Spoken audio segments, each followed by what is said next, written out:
ओम नमः सिद्धेभ्यः। झाडग्गिदड्ढकं मे निम्मलसुविशुद्धलब्धसद्भावे नम्यूणपरमसिद्धे सुतच्च सारं पवोच्छामि।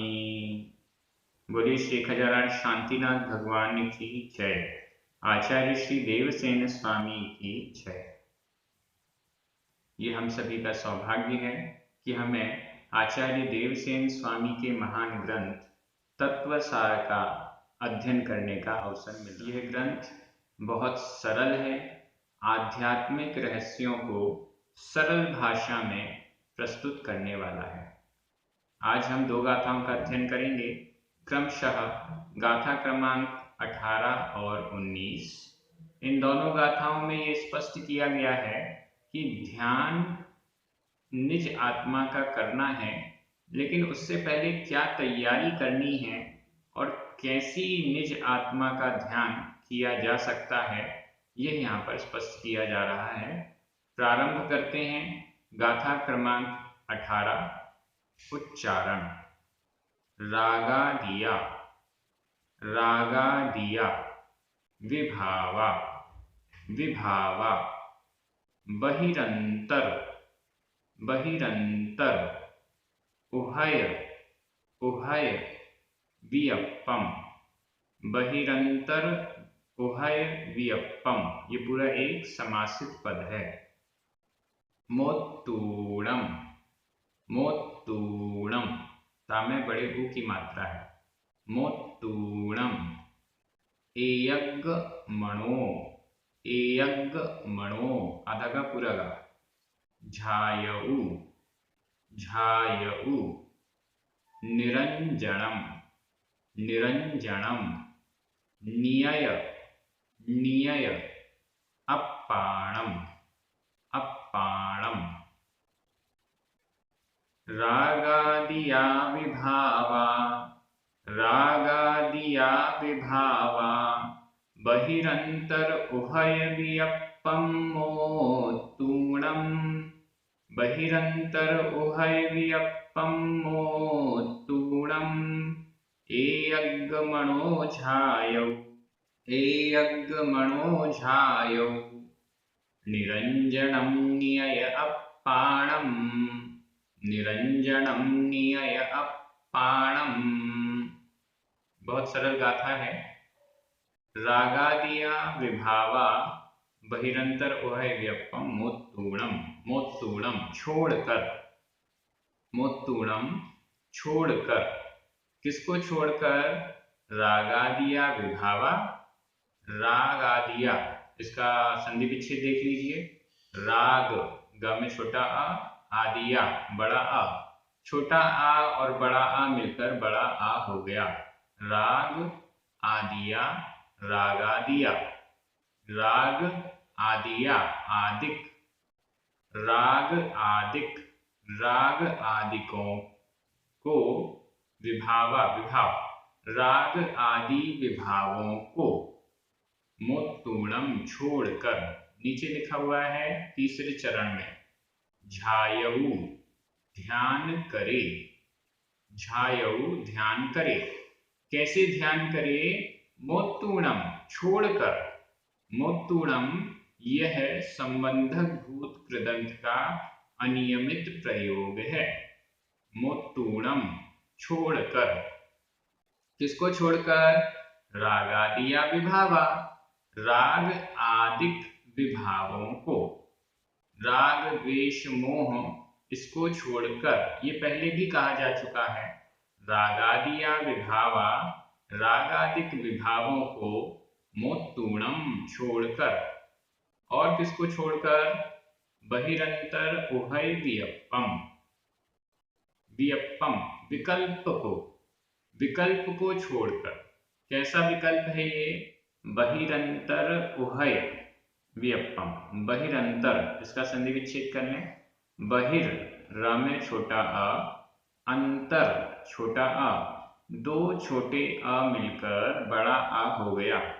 लेकिन अंतर में आधा न और त, ये जो बिंदी लगी हुई है ये आधा न है, आधा न और त, ये संयुक्त अक्षर हो गया, और संयुक्त अक्षर से पूर्व जो दीर्घ स्वर है वह ह्रस्व हो जाता है, छोटा हो जाता है।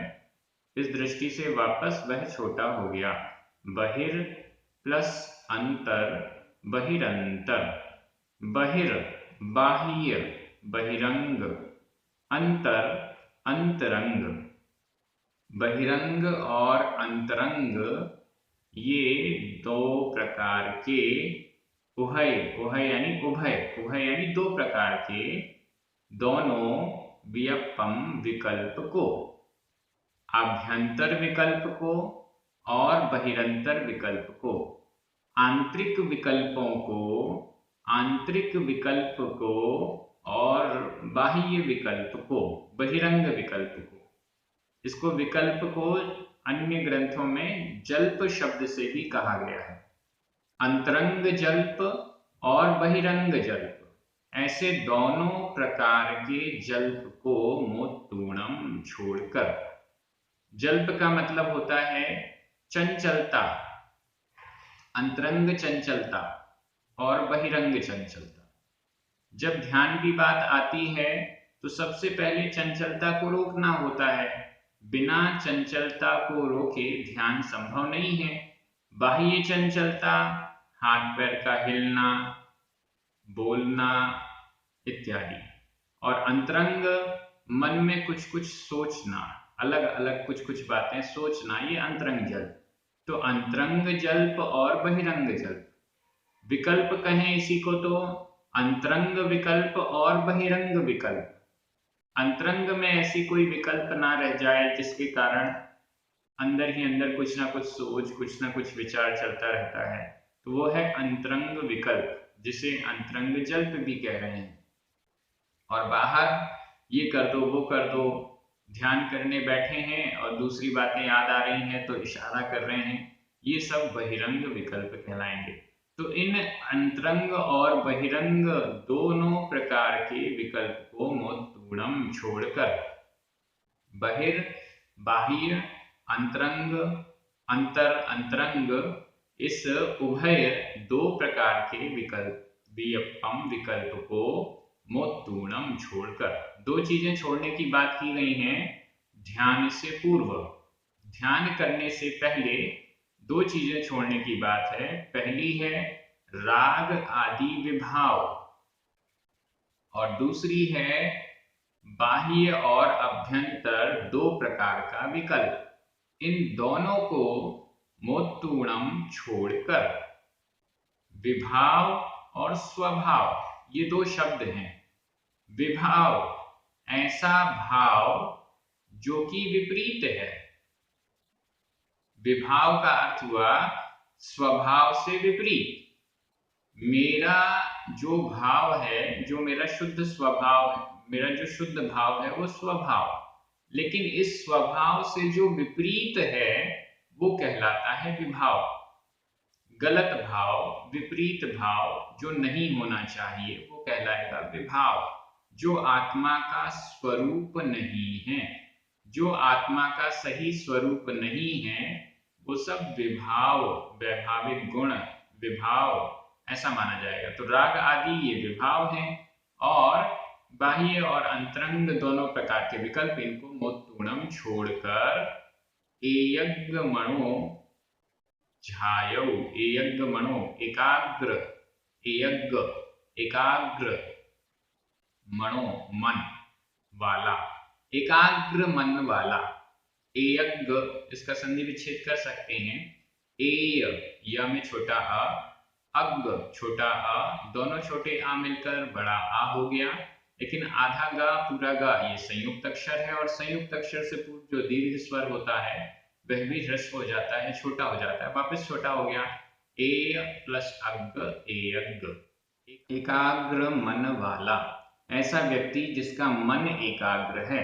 एकाग्र का अर्थ होता है एक ही अग्र पर स्थित है मन जिसका।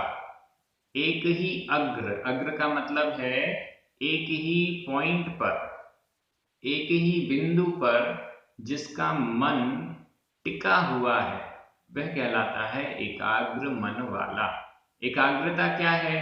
जिस कार्य को हम कर रहे हैं उसमें ही कंसंट्रेशन का होना, उसमें ही एकदम लगे हुए हैं।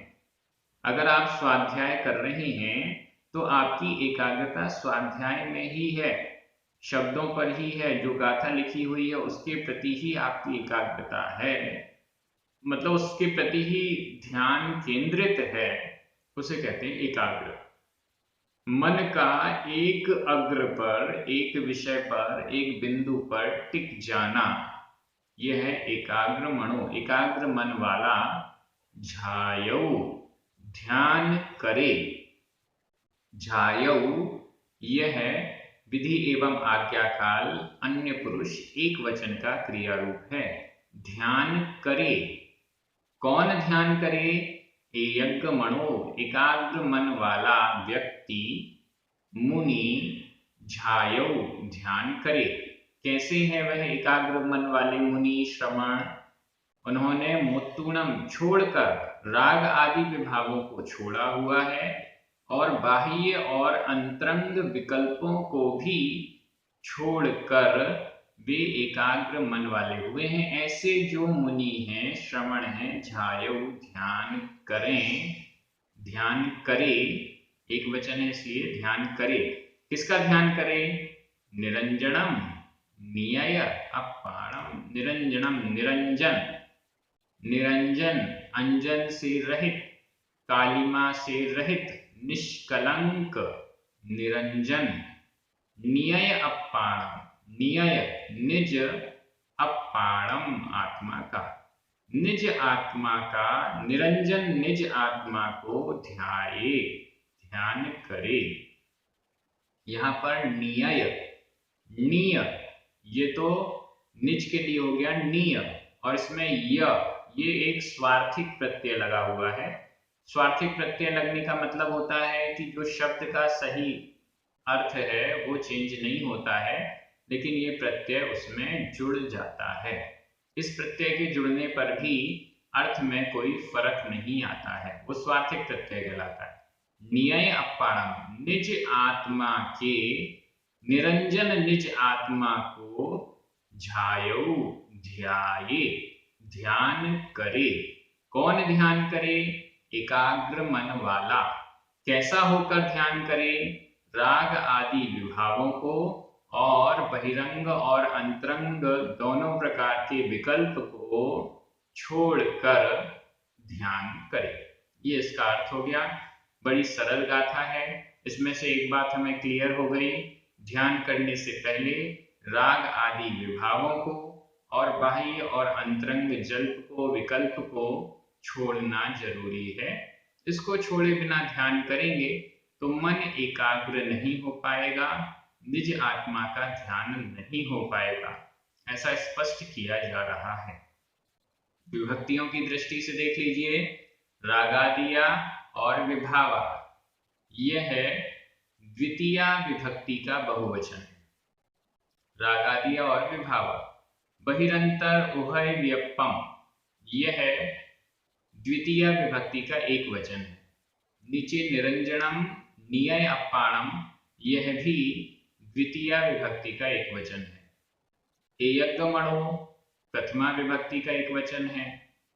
मोत्तूणम, यह संबंधक भूत कृतंत का प्रयोग है। झायौ, यह विधि एवं आज्ञाकाल अन्य पुरुष एक वचन का क्रिया रूप है।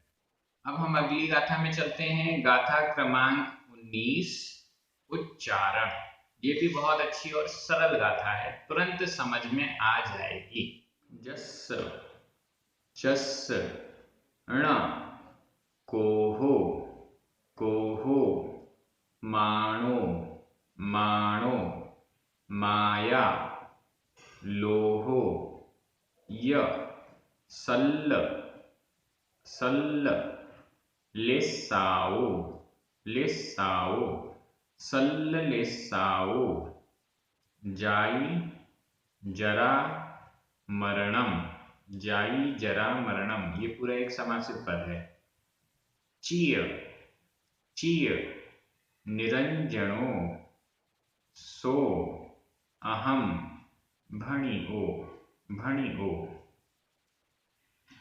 जस्सण को हो माणो, जस्सण को हो माणो, माया लोहो यसल्लले साओ, माया लोहो यसल्लले साओ, जाई जरा मरणम चिय, जाई जरा मरणम चिय, निरंजनो सो अहम भणिओ, निरंजनो सो अहम भणिओ। बहुत अच्छी गाथा है ये, याद करने योग्य भी कह सकते हैं। निरंजनो सो अहम भणिओ, निरंजनो, निरंजन। अभी पिछली गाथा में कहा निरंजन, निज आत्मा का ध्यान करो। निरंजन आत्मा कैसी होती है? निरंजन का क्या अर्थ है?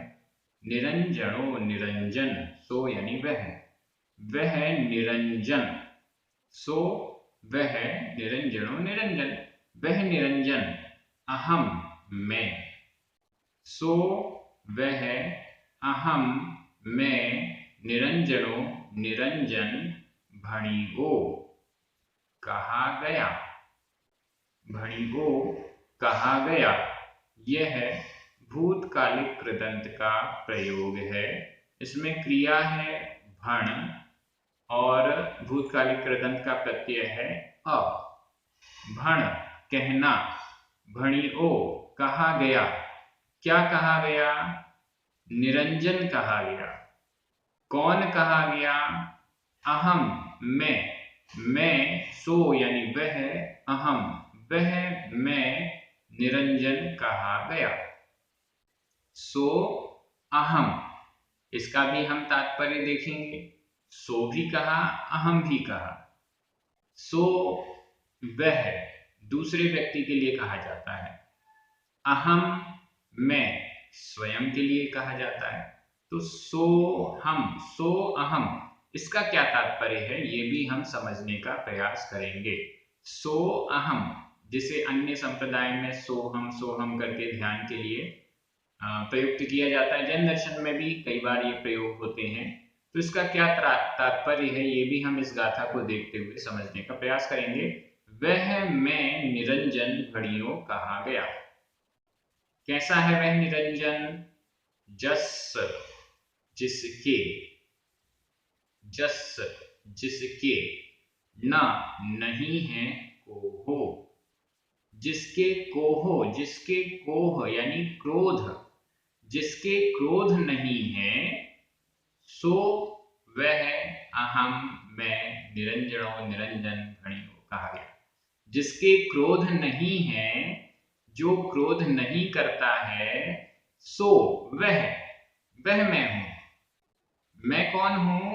जो क्रोध नहीं करता है, जिसके क्रोध नहीं है, वह मैं हूं। ये पहचान कराई जा रही है। मेरी पहचान, मैं कौन हूं, मेरी पहचान क्या है, मेरा स्वरूप क्या है, वो पहचान यहां पर इस गाथा में कराई जा रही है। अभी तो हम अपने आप को जैसा मानते हैं वो एक अलग बात है, लेकिन जब ये कहा जाता है ना, जब कोई मोटिवेट करता है, यह आध्यात्मिक मोटिवेशन है, आध्यात्मिक प्रोत्साहन है।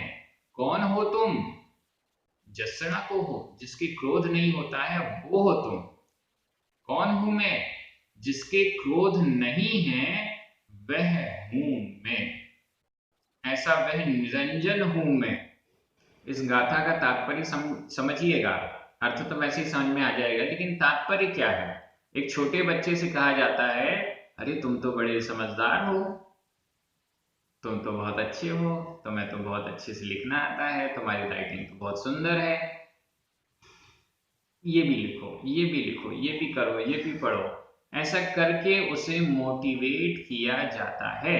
हाँ, तुम ये कर सकते हो, तुम फर्स्ट आ सकते हो, तुम इतने % मार्क्स ला सकते हो, तुम 100 में से 100 ला सकते हो, करो। ऐसा कहकर उसे मोटिवेट किया जाता है। वैसे ही आचार्य देवसेन स्वामी, वैसे ही अन्य जैन आचार्य आध्यात्मिक ग्रंथों में हमें मोटिवेट करते हैं, हमें प्रोत्साहित करते हैं। हाँ, तुम ध्यान कर सकते हो। यहाँ तुमसे तात्पर्य मुनियों के लिए कहा जा रहा है, हमारे लिए नहीं कहा जा रहा, क्योंकि हमें तो राग द्वेष छोड़ना पड़ेगा और राग द्वेष छोड़ने की व्यवस्थाएं अभी हमारे पास है नहीं। यहाँ बैठे बैठे, घर में बैठे बैठे राग द्वेष छोड़ना तो संभव नहीं है।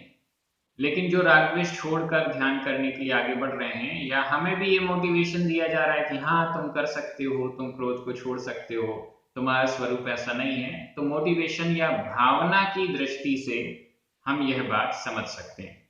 तो आचार्य देवसेन स्वामी कह रहे हैं, सो वह अहम मैं हूं। कौन हूं? जस्सण को हो, जिसके क्रोध नहीं है। कौन हो तुम? कौन हूं मैं कौन हूं, मैं कैसा हूं? जिसके क्रोध नहीं है। अब हम प्रतिदिन प्रतिक्षण देख रहे हैं कि कभी क्रोध, कभी मान, कभी माया, कभी लोभ, ये सब तो हमारे प्रकट होती ही रहती है। इन सब को देखने के बाद हमें सेल्फ मोटिवेशन के लिए ये गाथा कह रही है, क्या चिंतन करो? जिसके क्रोध नहीं वह मैं हूं, जिसके क्रोध नहीं वह मैं हूं, जिसके मान नहीं वह मैं हूं, जिसके माया नहीं वह मैं हूं, जिसके लोभ नहीं वह मैं हूं। ऐसा क्यों कहा जा रहा है? स्वयं की पहचान कराई जा रही है, जिससे हम क्रोध, मान, माया, लोभ इनसे पृथक हो जाएं, इनसे दूर हो जाएं। अगर क्रोध के क्षण आते भी हैं तो हम तुरंत कंट्रोलिंग की व्यवस्था बनाएं। अगर मान, माया, लोभ के क्षण आते भी हैं तो हम उस पर नियंत्रण रखने का पुरुषार्थ तुरंत चालू करें। इस दृष्टि से ये भावना सेल्फ मोटिवेशन के रूप में हमें दी जा रही है। सो अहम, सो यानी वह मैं हूं। इस वह शब्द से ये क्लियर हो रहा है, वह और यह, वह और यह। वह कहते हैं उसे जो दूर है। कोई व्यक्ति दूर खड़ा है तो उसको कहते हैं वह, और कोई निकट है उसको कहते हैं यह। वह मेरा मित्र है, यह मेरा मित्र है। जो पास में है उसे कहते हैं यह है, जो दूर है उसे कहते हैं वह मैं हूं। इससे ये स्पष्ट ध्वनित हो रहा है कि जो स्वरूप बताया जा रहा है उसको मैं समझ रहा हूं कि वो मुझसे दूर है। थोड़ा चिंतन कीजिएगा, हो सकता है ये चिंतन कहीं और ना मिले। सो अहम, सो यानी वह अभी जिस स्वरूप की बात की जा रही है ये मैं समझता हूं कि मुझसे काफी दूर है। कहा जा रहा है जिसके क्रोध नहीं होता, मैं तो हमेशा क्रोध करता रहता हूं। जो स्वरूप बताया जा रहा है ये स्वरूप मुझसे बहुत दूर है, लेकिन फिर भी ये मेरा सच्चा स्वरूप है। मुझे ऐसा बनना है, मुझे मोटिवेट किया जा रहा है कि आपका स्वभाव क्रोध करना नहीं है, मत करो क्रोध। आपका स्वभाव मान करना नहीं है, मत करो मान। आपका स्वभाव मायाचारी करना नहीं है, मत करो मायाचारी। ये कहने के लिए, ये बताने के लिए भावनात्मक डोज दी जा रही है। इसको उसी रूप से लिया जाए। क्रोध करते हुए मैं कहूं कि मैं क्रोध नहीं करता, ये कहना गलत है। बल्कि ये कहा जाए कि मेरा स्वभाव क्रोध करना नहीं है, आगे से मैं नहीं करूंगा। मेरा स्वभाव मान, माया, लोभ करना नहीं है, आगे से नहीं करूंगा। ये नहीं, देखिए दो प्रकार के व्यक्ति होते हैं, दो प्रकार की सोच होती है। पहला व्यक्ति, मेरा स्वभाव क्रोध करना नहीं है, मैं आगे नहीं करूंगा। दूसरा व्यक्ति क्रोध करते हुए भी कहता है मैं क्रोध नहीं कर रहा। देखिए, एक व्यक्ति क्रोध करते हुए कहता है यह मेरा स्वभाव नहीं है, आगे से नहीं करूंगा। दूसरा व्यक्ति क्रोध करते हुए कहता है कि मैं क्रोध कर ही नहीं रहा, क्रोध तो मेरा स्वभाव नहीं है। दोनों में बड़ा डिफरेंस है। एक तो भावनात्मक रूप से ये विचार कर रहा है कि मैं उन्नति को प्राप्त करूं, क्रोध करना छोड़ दूं, जो भी विभाव है, राग द्वेष आदि है वो छोड़ दूं। और दूसरा व्यक्ति ये कह रहा है कि ये सब जो चल रहा है मैं तो वहीं खड़ा रहूंगा, वही करता रहूंगा और ये मानूंगा कि मैं तो राग द्वेष करता ही नहीं, मैं तो क्रोध करता ही नहीं, ये तो मेरी आत्मा का स्वरूप ही नहीं है और करता जा रहा है। इन दोनों में जो पहला व्यक्ति है वो अपनी आत्मा को शुद्ध कर लेगा, आज नहीं तो कल। लेकिन जो दूसरा व्यक्ति है जो ये कह रहा है मैं तो क्रोध कर ही नहीं रहा, मैं तो राग द्वेष करता ही नहीं, वह व्यक्ति पता नहीं कब तक वहीं पर खड़ा रहेगा। जब तक उसकी यह धारणा नहीं सुधरती तब तक वह आगे नहीं बढ़ पाएगा। इस पर आप गहरा विचार कीजिएगा। गाथाओं के अर्थ इतने सरल हैं लेकिन चिंतन के योग्य हैं। विचार कीजिएगा कि कैसा स्वरूप है। ये नहीं बताया जा रहा कि मैं क्रोध नहीं करता, मुझे मोटिवेट किया जा रहा है कि क्रोध करते समय ये विचार करो कि ये तुम्हारा स्वरूप नहीं है, इसे नहीं करना है। जस जिसके न नहीं है कोहो क्रोध, मानो मान जिसके मान नहीं है, माया जिसके माया छल कपट नहीं है, लोहो लोभ जिसको लोभ लालच नहीं है, या और सल्ल शल्य लेसाओ लेश्याएं जिसके शल्य नहीं है। शल्य का मतलब है कांटे के समान जो चुभा रहता है। 3 प्रकार की शल्य हैं, माया शल्य, मिथ्या शल्य और निदान शल्य। जो कांटे की तरह चुभी रहती हैं, हमेशा बनी रहती हैं, मिथ्या दर्शन है, बना हुआ है, छल कपट पूर्वक धर्म कार्य कर रहे हैं, हमेशा दिमाग में वो छल कपट बना रहता है। किसी लौकिक आकांक्षा सुखोपभोग की इच्छा से कोई धर्म कार्य कर रहे हैं निदान की दृष्टि से, तो वह निदान शल्य बनी रहती है। तो ऐसी शल्य भी मुझे नहीं है, ऐसी कोई इच्छा आकांक्षा या मायाचार छल कपट या मिथ्यात्व नहीं है। लेश्याएं जो 6 प्रकार की लेश्याएं हैं वो भी मुझ में नहीं है। यहाँ लेश्याओं से तात्पर्य है स्वभाव, जो अच्छा या बुरा स्वभाव, ऐसे कोई स्वभाव की बात मुझ में नहीं है, इन सब से अलग है। स्वभाव का मतलब जैसे लोगों का होता है ना कि फल तोड़ना है, फल खाना है तो जो नीचे पड़े हुए फल हैं वो ही ले लो, डाली से तोड़ लो, ऐसे अलग अलग 6 प्रकार की लेश्याएं जो बताई जाती हैं वो स्वरूप मेरा नहीं है। जाई जरा मरणम, जाई जाति, उत्पत्ति, जन्म, जाई का अर्थ हुआ जन्म, जरा बुढ़ापा, मरणम मरण। जाई जन्म, जरा यानी बुढ़ापा और मरण जिसके नहीं है, यह भी जन्म भी शरीर का हुआ है, पर्याय का हुआ है।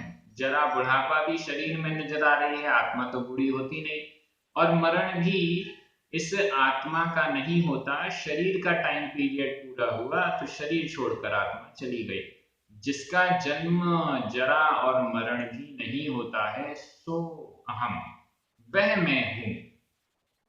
ये सेल्फ मोटिवेशन की दृष्टि से बताया जा रहा है, इसका बार बार चिंतन कीजिए। निश्चित रूप से हमारे अंदर राग द्वेष की न्यूनता आएगी, क्रोध मान माया लोभ इत्यादि से हम बचने का प्रयास पुरुषार्थ करने में सफल हो पाएंगे अगर ऐसी भावना हम निरंतर भाते रहते हैं। तो मुझे लगता है कि गाथा का दोबारा अर्थ करने की आवश्यकता नहीं है क्योंकि गाथा तो बहुत सरल है। विभक्तियों की दृष्टि से जस षष्ठी विभक्ति का एक वचन है, कोहो माणो माया लोहो, जाई जरा मरणम, निरंजनो, अहम और भणियो, इन सब में प्रथमा विभक्ति का एक वचन है। सल्ललेसाओ प्रथमा विभक्ति का बहुवचन है।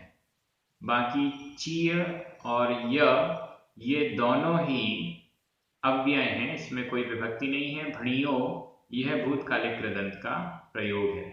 बाकी सब एकदम सरल है, शब्द भी सरल हैं, अर्थ सरल है, चिंतन थोड़ा सा कठिन है, इसको अपने अंदर भावनात्मक रूप में लाना थोड़ा और कठिन है।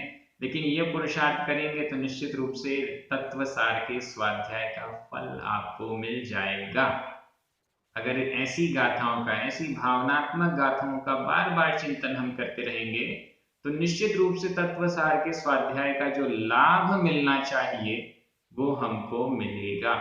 आज का प्रश्न आपसे ये है कि आप क्रोध करते हैं या नहीं, ये आपको लिखना है, और करना चाहिए या नहीं ये भी लिखना है। दो प्रश्न हैं, क्रोध करते हैं या नहीं, करना चाहिए या नहीं, ये दो अलग अलग प्रश्न हैं और दोनों के उत्तर आपको लिखना है।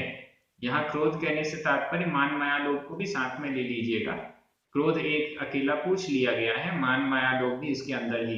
क्रोध करते हैं तो मान माया लोग भी करते ही होंगे, नहीं करते हैं तो तीनों भी नहीं करते होंगे, ऐसा मानकर ये प्रश्न है। आप सभी बहुत अच्छे से अध्ययन कर रहे हैं, एक दूसरे को पढ़ने के लिए, स्वाध्याय के लिए मोटिवेट कर रहे हैं, सबको बता रहे हैं कि प्राकृत भाषा का ऐसा आध्यात्मिक ग्रंथ इतनी सरल भाषा में समझने को मिल रहा है। इस दृष्टि से सभी को बहुत बहुत धन्यवाद। पुण्यार्जकों को विशेष धन्यवाद। आप सभी को जय जिनेन्द्र। जिनवाणी माता की जय।